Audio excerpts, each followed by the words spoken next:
Thank you, everyone, for joining us. My name is Anise Althea, and I'm the organizer for Love Story Dating. We are a community of people 40 and over who are single, and we have in-person events in the Richmond, Virginia area in the United States, and we have online events, and that everyone in the universe can come to those.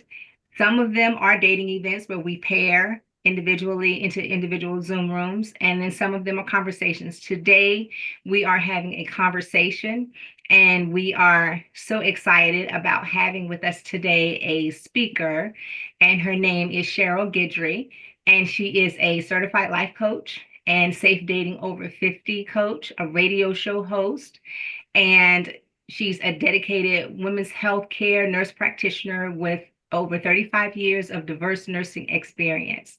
So we want to welcome Cheryl, and I will be turning the meeting over to Cheryl at this time. Thank you. All right. Thank you, Anise. It's a pleasure to be here. I'm so glad to be able to go over this topic with you. This is going to be interactive, as she was saying, because I want you to be able to ask questions and have your input also. So this is called Finding Your Ideal Match. Know what you want. And so when we are getting into dating, there are a lot of different things that go into it. But I want to share with you my experience with dating. I was married for 21 years and then decided I wanted to be out of the relationship at 21 years. And so that was all I knew as far as a long-term relationship. And so when I began to date again, it was like I didn't know, I didn't know who I was after 21 years. I was 23 years old when I got married. So I didn't know who I was after being married for 21 years. A lot of growing up goes through that. A lot of changes happen.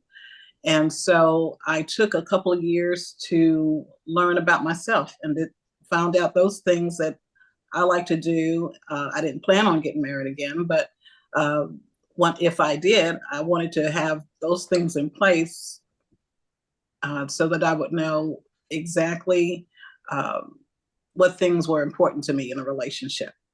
Okay. And so, first question I want to just ask you as a little icebreaker.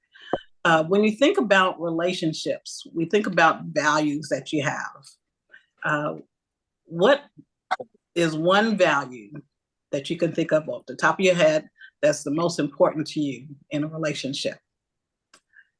And I'll start off. Mine's is trustworthiness. What's yours? Anyone want to share? I'll share. Selflessness, only because selfishness is an obstruction in most cases. Mm-hmm. Okay. Anyone else? Say for me, it would be kindness. I want someone who's very kind. Okay. All right. Well, those are two very important values to have. So we're going to start off with something very simple. We want you to think about those things. Just think about those things that are very important to you as far as lifestyle, what you prefer, and what your relationship goals are, because later on we're going to talk about the different types of relationships. But think about someone who would compliment you, because we're not trying to get into a relationship to change anyone or for have anyone to change us.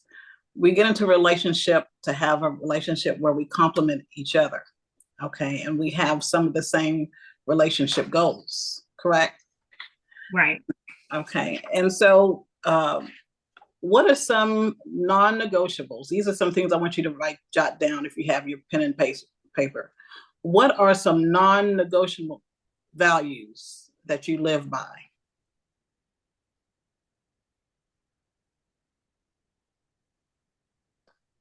Number two is, how do you spend your time?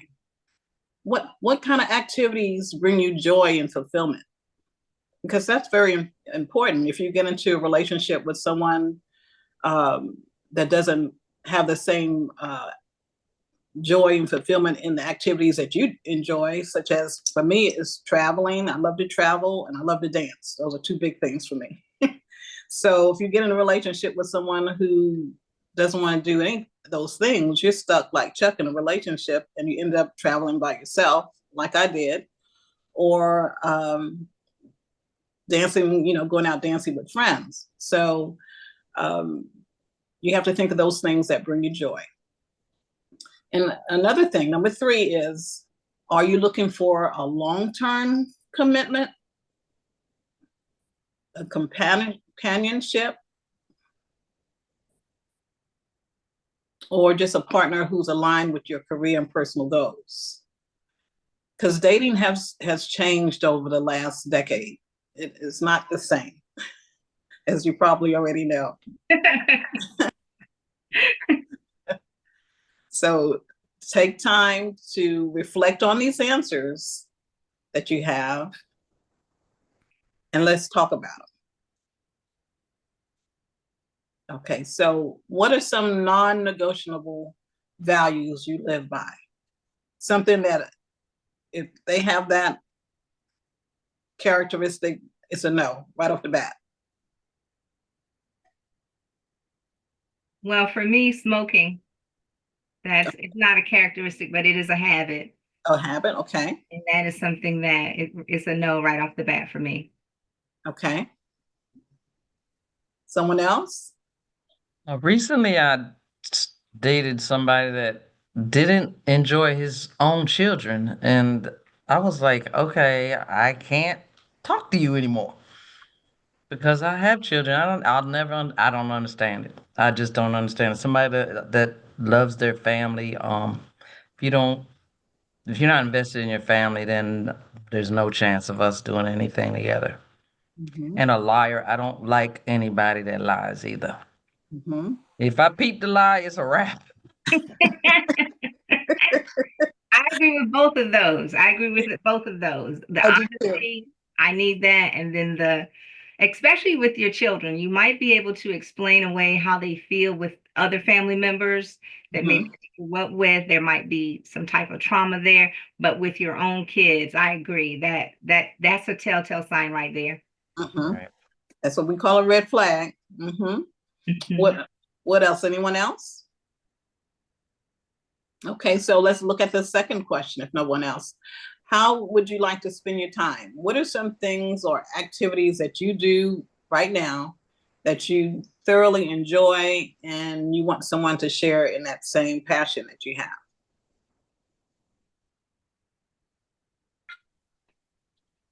I don't want to talk this whole session, but I can talk. That's okay. If no, it's okay. It's okay. I'm kind of boring. I don't do a lot. I don't have lots of outside interests. I like to read and I like to write. But when I'm reading and writing, I enjoy sharing the things that I read and write with people or people that I'm seeing. So somebody that would be interested in that kind of stuff that would, listen to me or go to the bookstore and go to the library, that kind of stuff. Although I haven't been to the library in a while. But I have hundreds of books and I just like to read. Okay. If this guy is like, I don't know what we would do together because I'm kind of boring. Okay. Okay, and that's important to know. That's kind of like what I was saying with me wanting to, enjoying travel. My first relationship I was in, that person did not like to travel, and that was a problem because when we got in the relationship, it was portrayed that they loved to travel, and then it was like, I don't love to travel, and so that's big for me. Like I said, I love to dance. And so you have to get into relationships where you see, that there's common goals there. Not that you're going to be traveling all the time or I'm going to be dancing all the time. dance every day. but in those occasions, those are things that I enjoy, so. All right. And what type of relationship? Let's go over number 3. What type of relationship are you looking for? Is it a long-term commitment? I am looking for a long-term commitment, but I have to admit, being divorced, it is difficult trying to wrap my head around merging my life with another person. So I do say I'm looking for a long-term commitment because that's what I ultimately want. But when I consider what that means, maybe I'm just not ready for that part, because I know that's going to come eventually, where you are planning to merge your life with someone, and that is kind of an uncomfortable thought for me right now. Okay. And like I said, I had never thought of it. After the divorce, that was not on my vision board at that time. Actually, I was just accepted into grad school. And so that was my main focus at that time. That was my children and grad school, so it's very important to know ahead, because some people are getting into relationships because they're looking for a wife or a husband, and some are just wanting a casual relationship, and some are just wanting a partner to finish the rest of their life with. So it's very important that both of you are on the same page as far as that. What's the difference, though? What's the difference between the long-term commitment and a partner to finish your life with? To me, they're kind of similar.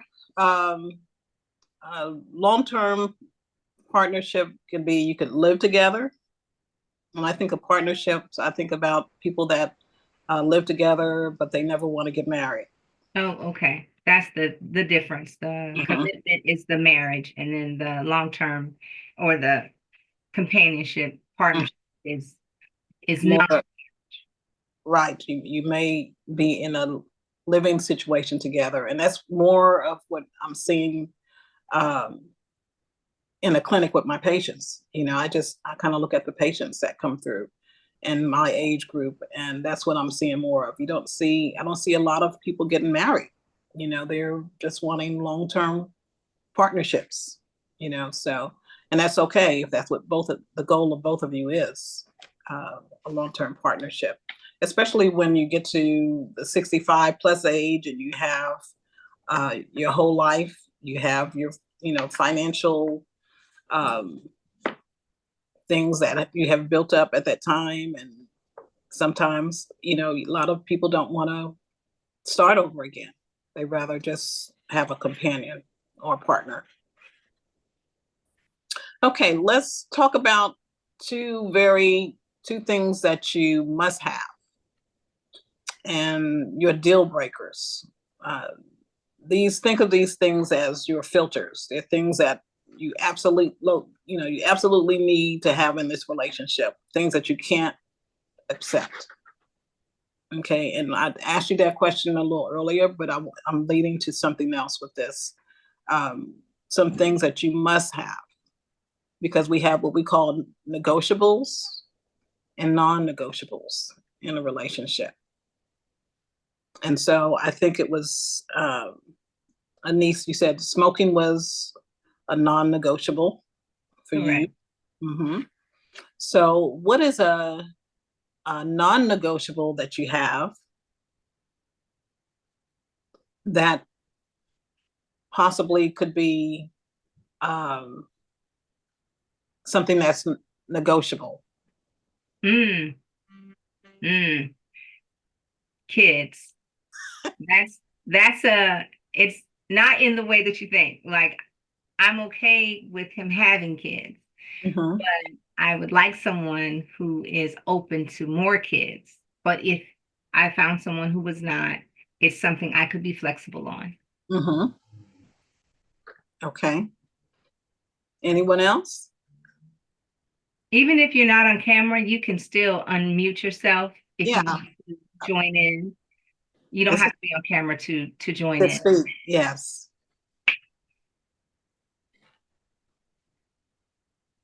You have any, is that Mark I see coming on?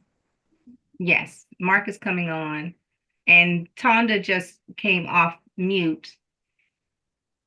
We're not able to hear you, Tonda. Are you saying something? Can you put it in the chat? She did text me and say her camera wasn't working, so maybe her Okay. mic isn't working as well. So if your mic isn't working, you can use the chat Okay. to Hi, participate. Mark. All right, how you doing? You know, Good. Do you have any non-negotiables when you think about relationships? what, myself? Do you have any non-negotiables? Right. I suppose you can only be yourself, can't you? And I find like on the Facebook, it's hard to keep the conversation going sometimes, isn't it? That might be a different topic. Keeping things interesting is the thing. Okay. I think it's a struggle for everybody, isn't it? I think. Yeah. Okay. Anyone else? Anything non-negotiable that you possibly can bend?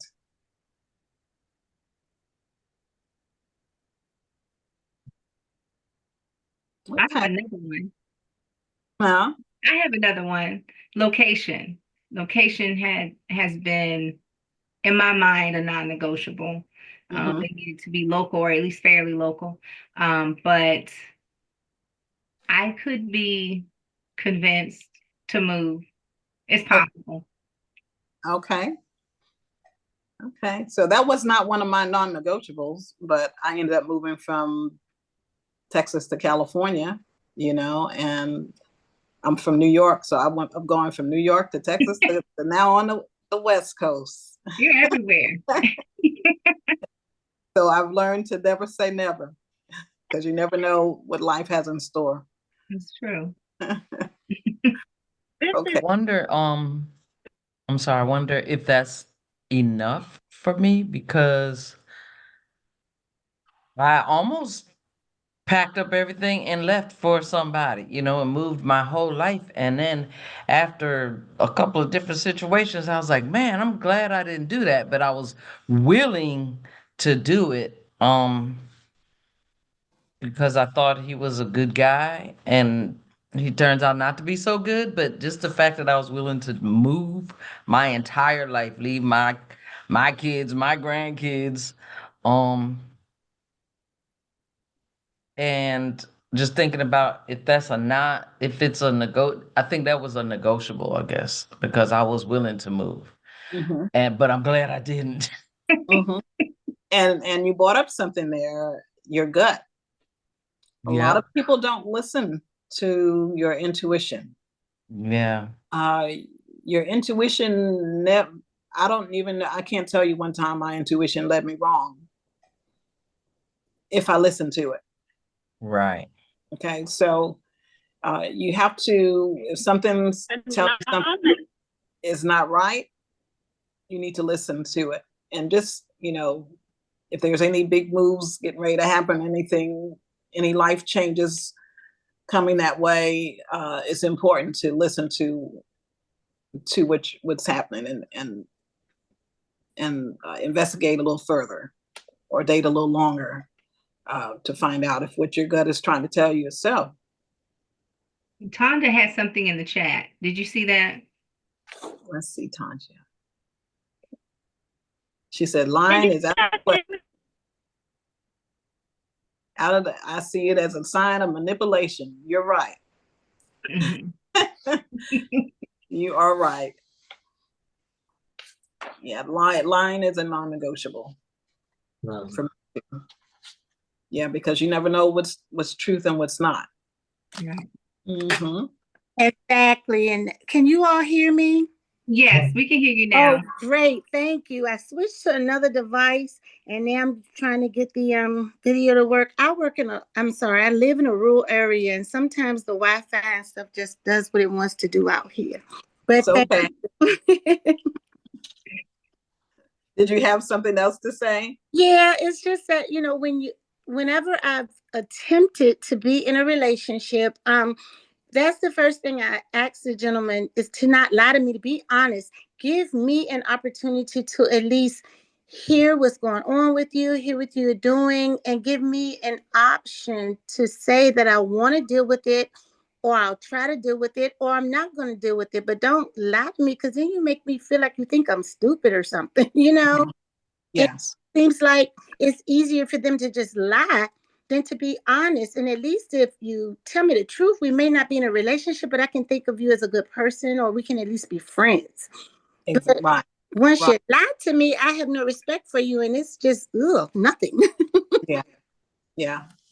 Yeah. Well, there's no trust. It's hard to build on where there's no trust. Exactly. And that's what it just seems to be a norm these days. I don't know what's going on, but like you said earlier, the dating game has really changed. It has changed. It has changed. Yes, ma'am. Mm-hmm. Thank you for sharing. Thank you. I appreciate it. At least you all can hear me now. We can. Okay. The next thing I want to go over is addressing past patterns and learning from your past experiences. You know, some things that can hinder you when you're trying to get into a new relationship is things that have happened in your past relationships. If you were in a challenging relationship and it ended, and now you're trying to get in another relationship,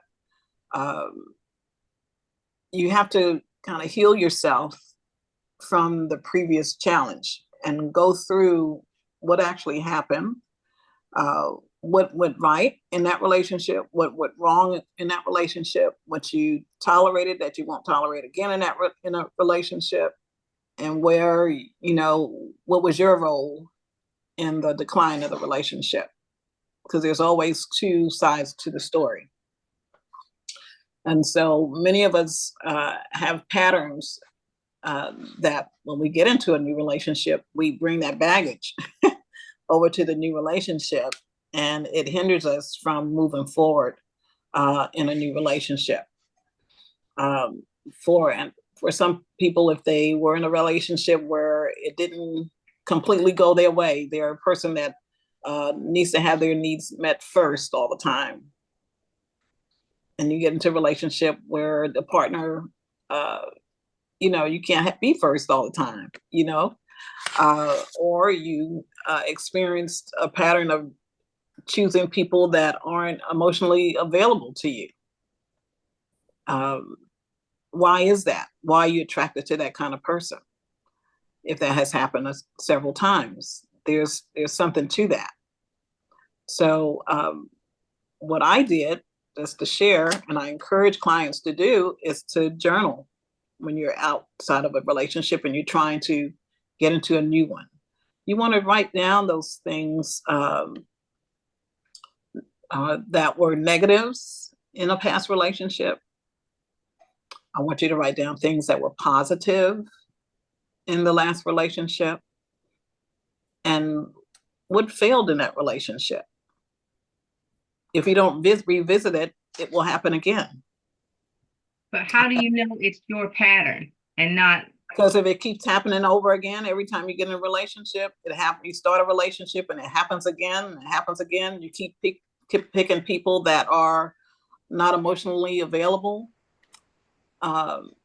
There's something that it doesn't mean that you're doing something wrong. It just means that you have some traits that are attracting the wrong people. Okay.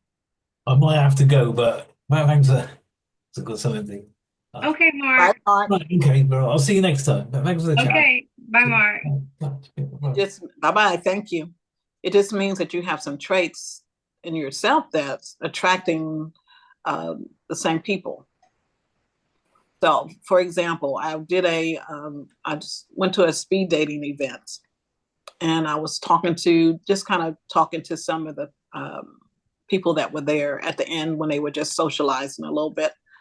And one of the things was, I asked one of the men there, I said, can you tell when a woman is desperate for a relationship or very needy for a relationship? He said, oh, sure. Oh, yeah. That stands right out. And I've always thought that. I always thought that men can tell when women are have been out of a relationship for a while and they're really wanting to be in a relationship. And women want to be in a relationship so bad until they forget themselves. Just to say it, like it is. They forget who they are. And it could be because of the person's personality, how they look. They're looking at all the outside qualities, but they're not looking in. And that's a target. You're a target for people who don't have your best interest at heart, because they could see that. And so that's a pattern that has to be stopped or changed, or just being able to recognize that that's there. Or what other traits? Let's see. If you're in a relationship and you always get someone who is wanting to needing money from you. You start out, you're just dating, and slowly they need money for the car. Slowly they need money for this. Then they need to move in. They want to move in with you. If that's the kind of persons that you're attracting, it's something that you're exhibiting that's causing them to be attracted to you. Okay, because most men that have good intention for you, they can see women that are, they know if you are, I don't want to use the word strong because I don't like that word, but they know that you're up on what's going on, so you want to make sure that you are choosing people wisely, and that takes time. And now one of the things, like the book that Steve had put out a few years back, I hate it so much.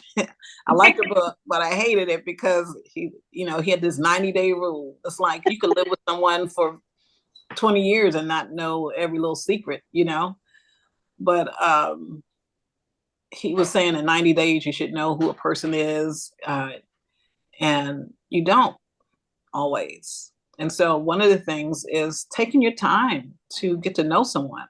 Even if you're wanting, let's say you're wanting to get into a relationship long-term, you're wanting a husband, or even if you're wanting a partner, it takes time to know who I am.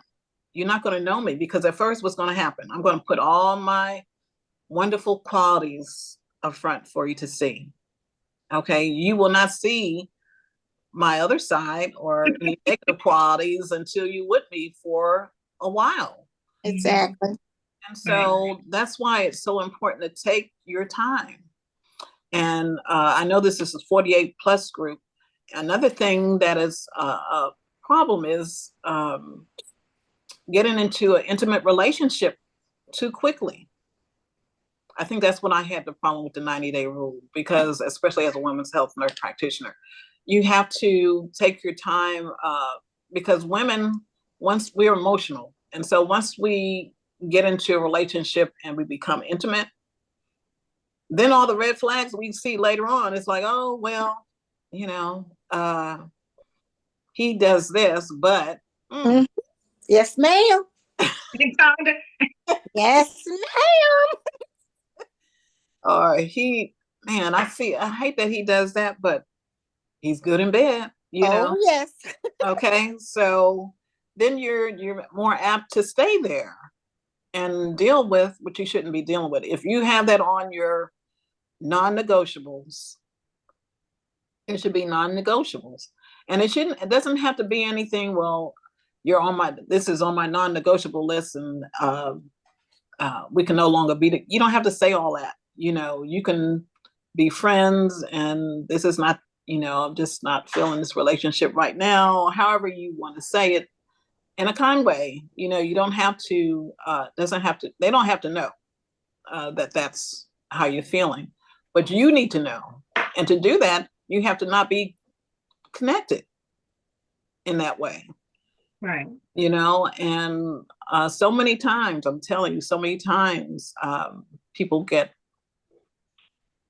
in that situation and they don't want to leave, even though it's really bad.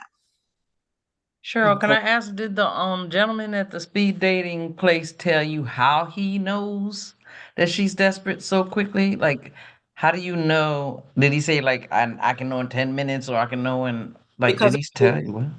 because they're so he said they were very eager to get into a deep relationship very quickly. Very eager to get into a relationship very quickly. And so So we really have to be honest the moment we see them, almost like, hey, I'm Felicia. I'm not looking for anything long term. Do I have to say that? you don't have to say that. No, You know, like, you don't have to say, you already know that. As long as you know that. mm-hmm. As long as you know that, no, you do not have to say that until you get to that conversation. Now, is that a conversation that you'll have? Yeah. But you're not on a first date, second date, third date. That's not what you're going to be talking about. You're going to be trying to find out what this person likes, what they love to do, see if you're compatible in that way. Do you enjoy doing things together? Do you connect? Finding about what their goals are in the next few years as far as life. It doesn't have to be, you're just trying to build a friendship. Me and my husband were friends first. We were friends, and we didn't start dating till 3 years after we were friends. Oh, wow. Mm-hmm. So I think being friends first is great because you learn a lot. You can And with benefits. and believe when people tell you things about themselves, believe it. That's another thing. A lot of times we don't believe what people say. Mm-hmm. And men they don't hide stuff like we can. They will tell you who they are if you listen. Sorry. Pretty much. Yeah, they will. If you listen, they will tell you who they are. If you listen. Well, I found that for me, coming out of my marriage, I knew what I didn't want, but it took me a while to figure out what I did want. And it really was having to have different conversations with different people and realizing, oh, I don't like that. Or, but I do like this. This is a good thing I have never experienced before. So I think in a way, the only way to really know is you have to start talking to people, start going out and dating, and then figure out what you do like. Because I was sure of, okay, I'm not doing that again. But I didn't know exactly.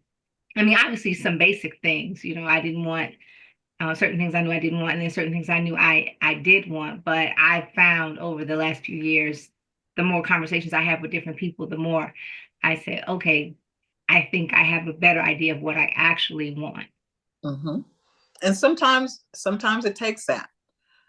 Since I wasn't looking to get married, I didn't go that route. For me, I just had journaled. I was just trying to heal myself, so I journal every day, but I journaled all the garbage that I felt because I was angry, because I felt I had given 21 years of my life, it's like, damn, this was supposed to, but I journaled, and I was able to get all the anger out in my journals.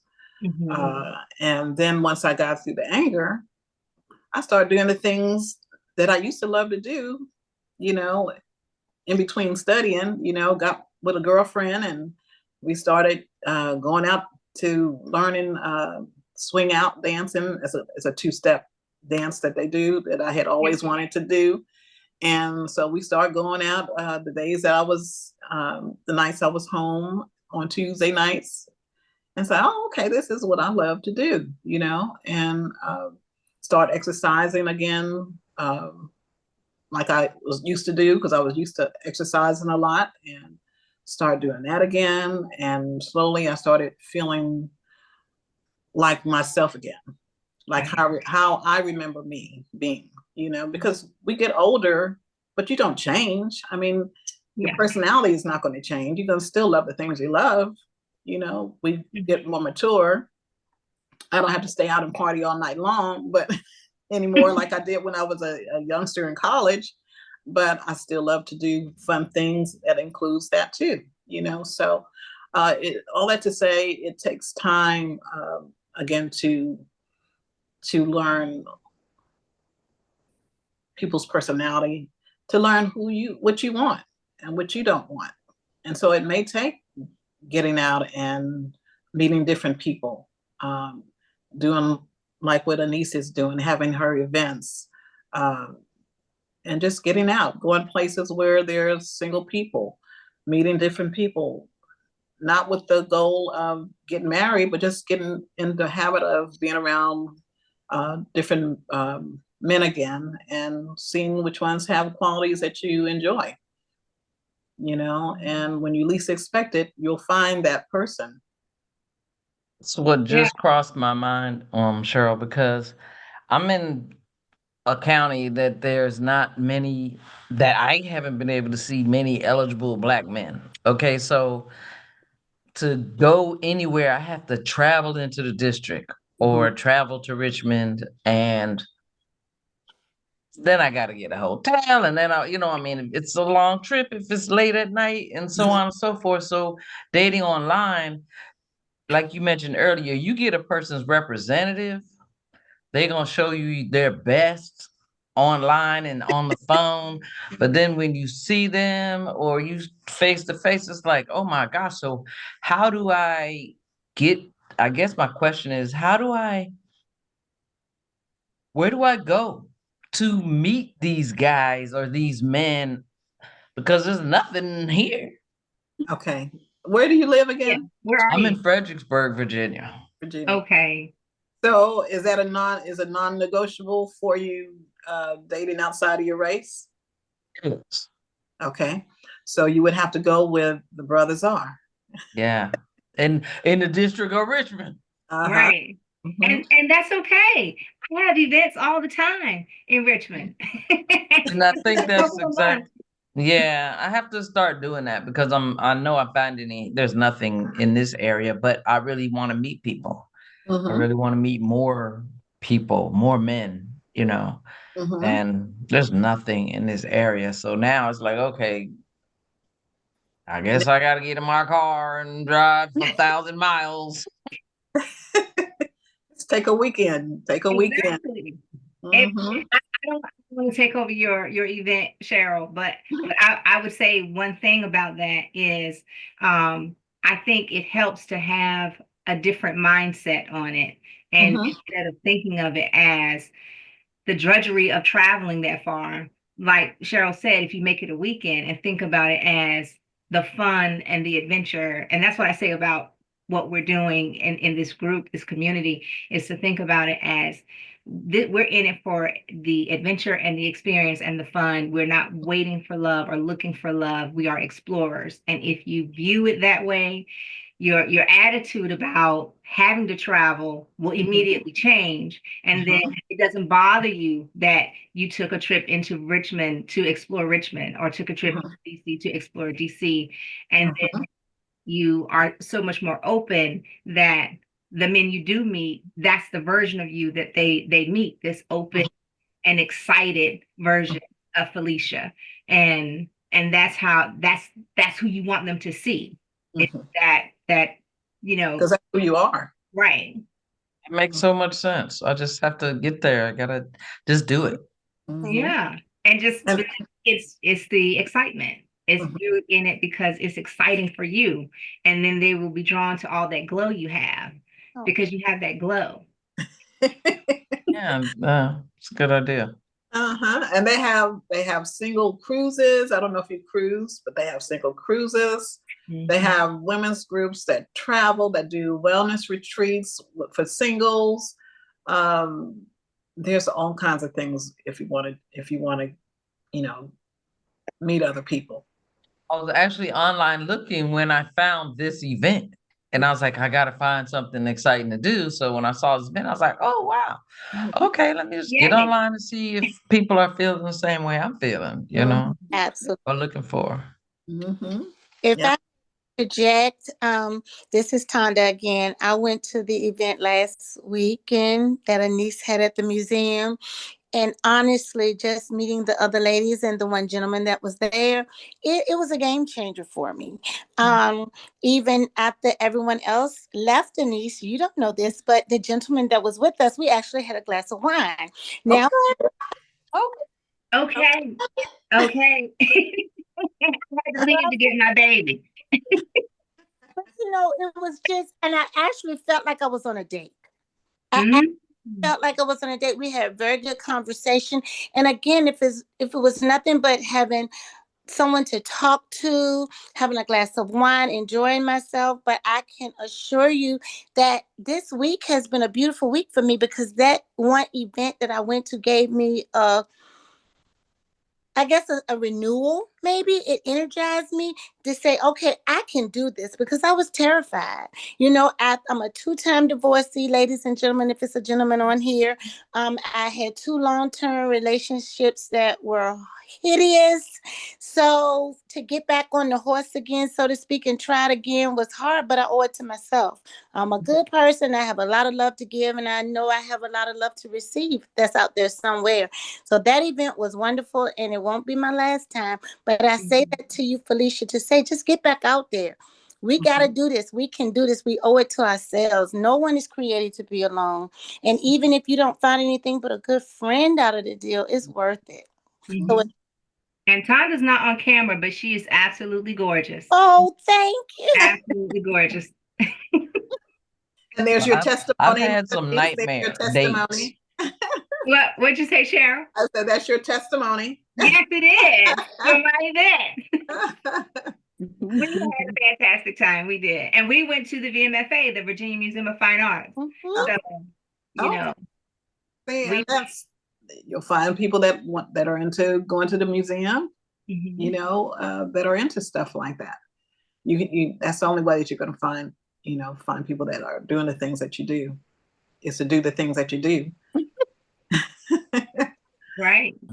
Okay. And there's one more part that I want to go over, is setting realistic expectations. Okay.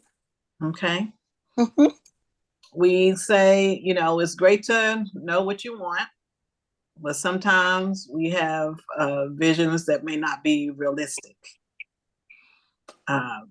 You mean like the billionaire? Yeah. Like, I think that's unrealistic. I don't think that's unrealistic. I do, because I'm not even that girl. That woman. I'm like, money don't impress me. Like, I'd rather have somebody that's honest and will hold my hand when we walk down the street. But the realistic expectations.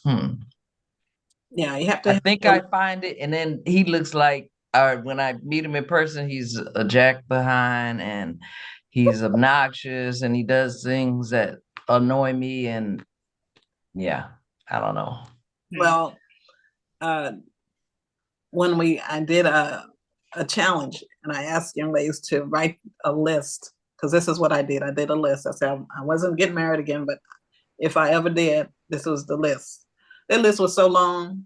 It had like 21 different items. I can't even go over all of them with you, but it was like 21 things that I had to have. And it's like, really, Cheryl? Really? So I went through. It's funny, when I met me and my husband now, we started to date, actually. I started saying, oh, I went back to my journal. I'm like, oh, dang, he does that too. And so I started going down, the list, looking. I said, okay. And I'm very spiritual. So I'm like, okay, Lord, I see you. You know, and so, but there was not everything that was on the list, you know. And I was okay with that. So you have to have those things. Like I have a client that her thing is she wants somebody who is, he's buff and he looks a certain way. And it's like, okay, we're 50, I'm over 60, and this client is in her late 50s, and she doesn't portray what she's wanting. And so it's like, you have to be realistic. You know, you have to be realistic. You guys hear me? Huh? Can you guys hear me? I can hear you. I'm sorry, I've been saying that the whole time, but I've been in and out of the woods coming from the game, and I'm just like, Yeah, well, now we can. Oh, we didn't know you were talking before. I'm sorry. I'm sorry. Now we hear you. Okay. All right. So when you were talking about the unrealistic expectations, I started with my list thinking about what it is that I wanted, but I'm thinking about some of the things that I myself already have. I'm looking for somebody who can be compatible to me financially. I'm looking for somebody. I'm the type of person that keep myself up. So I'm looking for somebody that keep themselves up, you know, physically, you know, even down to the dress, the energy, so I started with that list. I'm not looking for no millionaire or anything like that. I'm saying that somebody that makes less money than me would be out. I'm not saying that, but I want to see somebody at my big old age that's at least compatible. Because I understand, like a lot of men and women at my age may be starting over. Because I'm a divorcee myself. I was married 17 years, and on the other side of it, about 6 or 7 years. So initially, when I came out of divorce, because it was a little messy, I said I would never do that again. But now I'm thinking I do want somebody to grow old with. So I don't know if that means a husband or a companion, like you were talking about earlier. So I just wanted to share that. And it's okay to have, you know, it's good to have a list, you know, but like I said, you have to be realistic. You have to be realistic. What quality, I always ask, what qualities do you bring to the table? What do you bring similar qualities that you're asking that person to have? You know, because sometimes our goals are just, you know, not all of them. Some of them can be unrealistic, you know. And so, like this particular client also wanted someone that made lots and lots of money. And so that's how she gauged her dating. That's how she gauged her dating. You know, if they didn't take her to the finest restaurant the first date, she was done. It's like, really? You just met this person, you know. You're not trying to see, I mean, that's not the goal of the first date, to find out how much money they're gonna spend on you owing a dinner. You could buy your own dinner. Right. That sounds like fear to me. It sounds like she's afraid of something and she wants to use it as a filter to get rid of certain guys. And she's afraid of them being either not thinking she's special enough or it's something else. No, she loves expensive stuff. Well, if that's the case, then it's okay. Is that necessarily unrealistic? She doesn't make that kind of money herself. And so it's like, what do you bring to that table? When you say bring to the table, sure. I heard this guy say one time, and it was recent. When a man asks what a woman is bringing to the table, it shouldn't matter because he's supposed to prepare the table. Like, so if he prepared the table, you know, I'm gonna bring my best, but why ask what I'm bringing?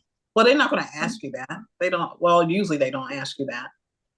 But during her conversations, that came, you know, that was one of the things that she was gauging on. She didn't ask him about what she could buy at the restaurant. It was just, she was appalled that he would not take her to the finest restaurant the first time, the first dates. And this happened several times. And so, and the places that they were taking her were nice places. Right. She was just a little extra. You know, so that's what I'm trying to just show about the realistic goals. Right. Just make sure that your goals are realistic. Okay. There's something that I read the other day that I always share with my clients when they talk about past relationships, and some of you have been in past relationships. And this is a quote that I love. It says, "Every past relationship, no matter how difficult, is a lesson. It's an opportunity for you to grow, opportunity for you to define your values and move forward with greater wisdom. Let it shape you, not break you." So all relationships that we have was a lesson to learn. But did we learn the lesson? Okay. I would like to add something. Hi, Kelly. Thank you. Hi. I've been listening in the background. I know you mentioned that dating is a whole new thing now and has changed a lot. I agree with that. Ghosting. Oh my gosh. I am so done with the ghosting. Yeah. I know it's a blessing in disguise It is. that happens. I know that, but it hurts so much. Oh. Yeah. Unfortunately, that is one of the things that happens a lot with the online dating. Even with just meeting in person, you know, that's intimacy. They'll tend to, if they don't feel the relationship is going the way that they want, you just won't hear anything else. Yeah. That's good. What you said initially, it was a blessing. It is a blessing. Yeah. I say I wasn't ghosted, I was angeled. Mm-hmm. I was angeled because the angel stepped in. There you go. So if it's something that happens a lot, you know, kind of look at what's going on there. But when that happens, be thankful. Bye. See ya. Can I ask a question, Kelly? Yeah. When you say ghosted, how far along was the relationship before you didn't hear anything? Was it just online? Was it you guys had been dating a while and you didn't hear anything? At what point do you call it ghosting? So this person, I've never met anybody online. I'm not on any of the dating apps. I actually met him in person. It wasn't very far at all. It was a couple of weeks, and we had planned a date night, and I didn't hear from him for a few days, and the day we were supposed to meet. And then he showed back up and then ghosted again. So it happened twice with the same person. But that relationship really didn't go anywhere. It was very apparent he was not emotionally available. So, yeah, it was a blessing that he disappeared, but twice with the same person is very confusing. Yeah. So the first time is a sign. Yeah, it is. Mm-hmm. So you move forward at your own risk, but that's a sign the first time. You don't have to give several chances there. I understand what you mean, Kelly, about it being very painful, because and I think that when it's one of those that it was only a couple of weeks, the pain isn't related to your feelings for him because you didn't really know him, but it's mostly related to what you were hoping it was going to be. And that disappointment is so crushing because it seems like the one time this guy and he's just going to be I met my guy, and it's that expectation we have because we're hopeful people, and sometimes hope can be exhausting. Sometimes it can be fantastic and sometimes it can be exhausting. And I think that because I've had the same thing happen to me where it just seems you are so hopeful, but just like Cheryl said before, they're putting on that show, that initial show, and you are just smitten with that, and you see so much future and potential with that.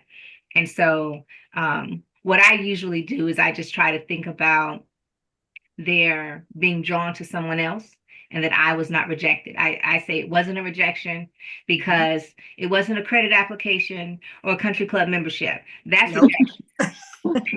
Not with that credit score. That's what I say. But that wasn't rejection. It was they were drawn to someone else, and that is okay because you'll be drawn to someone else. And that's when you know it will work as it should. But in that short period of time, the pain is because we had this vision that was going to give us the comfort we've been looking for. And it just felt like finally. And I know how that feels. Yeah, and I look at it too as it's clearing the way for the right person for me. That's the way to look at it. That's the best way, right? You had to get out of the way for the right guy. That's right. Yeah. Okay, so we're drawing to the end now, but I wanted to say thank you, Anise, for inviting me. Another thing to think about too is dating readiness. So as being a part of Anise's group, I will share with you a complimentary dating readiness consult if you'd like. And you can just email me. That's perfect. I know you're coming to the end. I had one quick question, and Sure. maybe you guys have already talked about this when I was in and out of the bushes. With changes, piggybacking on the last person who spoke, I'm sorry, I can't remember her name, but with the changes of dating, how do you suggest, since some men are kind of resistant or apprehensive about approaching us, how would you suggest a single woman to approach a man if she's interested, or is that a no-go? We shouldn't be approaching men. That's smart in dating. So that's a go.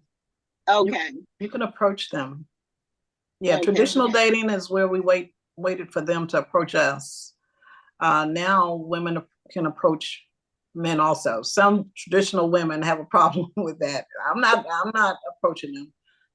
They're supposed to approach me, you know. But that's not how it goes. It's both ways these days. So Okay. you can approach, you know, and like I said, at first you're just trying to get to know somebody, you know, like a friendship. Okay. Thank you. Okay, so Anise, that's all for today. Thank you so much for having me. Thank you for coming, Cheryl. I always love it. Thank you again, everyone, for joining.